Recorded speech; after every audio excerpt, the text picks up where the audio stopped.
नहमदुहु व नसल्ली अला रसूलिहिल करीम अम्मा बाद फ़ाउज़ु बिल्लाहि मिनश शैतानिर रजीम बिस्मिल्लाहिर रहमानिर रहीम।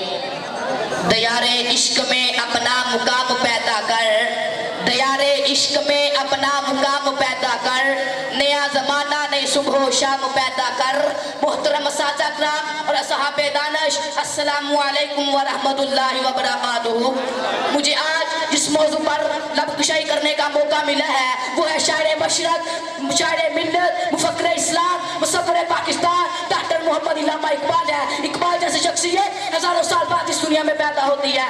मोहतरम सादा कराम, आप इस बात से बखूबी वाकिफ है कि जिस इकबाल ने जिस मर्द नौजवान को एक मुसलमान मिलते इस्लामिया का पासबान एक मर्द मुसलमान को करार दिया है, ये मर्द मोमन मुसलमान को इकबाल ने शाहीन से तशबीह दी है। ये कोई शायराना तशबीह नहीं बल्कि मुसलमानों के लिए अफाकी पैगाम है। और कभी इकबाल ये कहकर मेरी सोच को आसमान की बुलंदियों तक ले जाता है कि नहीं तेरा शेमा कसरे सुल्तानी के गुंबद पर, नहीं तेरा शेमा कसरे सुल्तानी के गुंबद पर, तू शाहीन है बसेरा कर पहाड़ों की चट्टानों पर।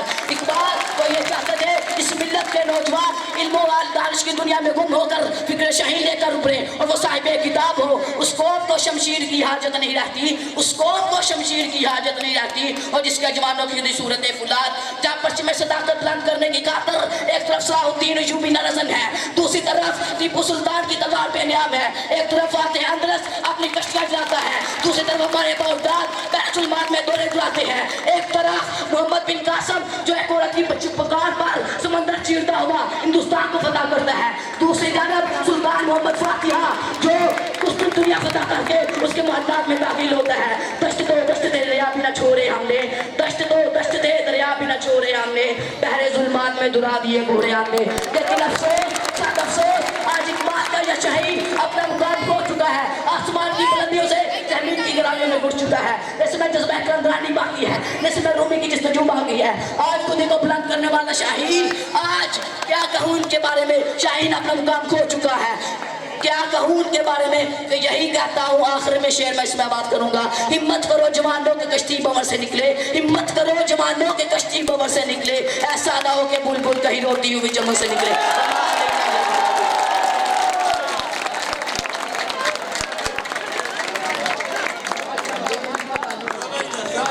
जबरदस्ती, क्या बात, माशाल्लाह हमारे आखिरी पार्टिसिपेंट्स ने कमाल कर दिया और जिस जज्बे और जोश से इकबाल का शहीन होने का सबूत दिया, क्या कमाल है, क्या बात है। भरपूर तालियां इनके लिए।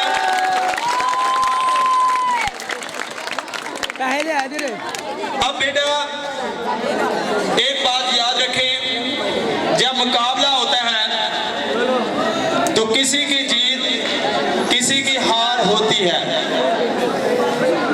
तकरीर में हिस्सा लेने वाले 10 तालिब इल्म थे जिन्होंने भरपूर तरीके से मेहनत की हुई थी और भरपूर तरीके से अपना इजहार ख्याल भी किया।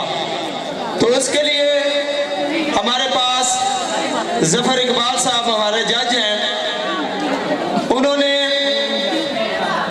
आपकी तकरीर को बड़े गौर से सुना है और अपनी जहानत से, अपनी ताराना नजर से आपकी तकरीर को पूरा वाच किया और उसका रिजल्ट उनके पास है।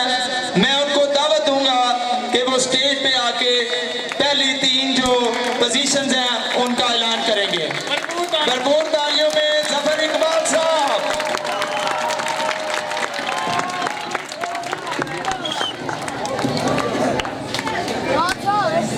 बिस्मिल्लाहिर्रहमानिर्रहीम। मैं माजरत खा हूँ कि टाइम जो है वो ओवर हो गया है, मैं आपसे ज़्यादा बातें नहीं कर सकता, लेकिन मेरा जी चाहता था, मैं घर से तैयारी भी करके आया हुआ था। अब जो ड्यूटी मुझे सौंप दी गई थी वो एज ए जज, कानून ये है कि किसी भी मुकाबले का फाइनल करने के लिए कम से कम 3 जजेस जो हैं उनकी कमेटी बनाई जाती है, लेकिन ये सारी जिम्मेदारी मुझ पर सौंप दी गई।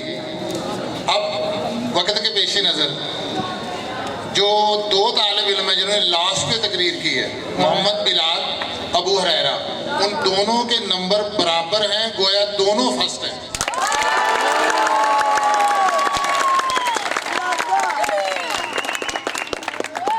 तीसरी पोजीशन, सेकंड पोजीशन हासिल की है हाफिज मोहम्मद अजीम।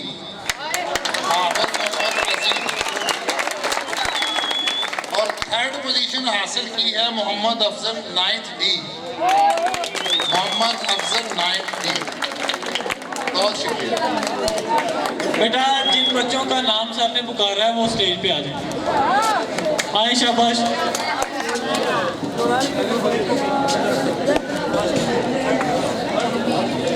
मैं इन बच्चों को नाम देने के लिए जुल्फ़कार साहब जो हमारे इदारे के नए प्रिंसिपल साहब हैं, आपकी भरपूर तालियों में वो स्टेज पे आएंगे।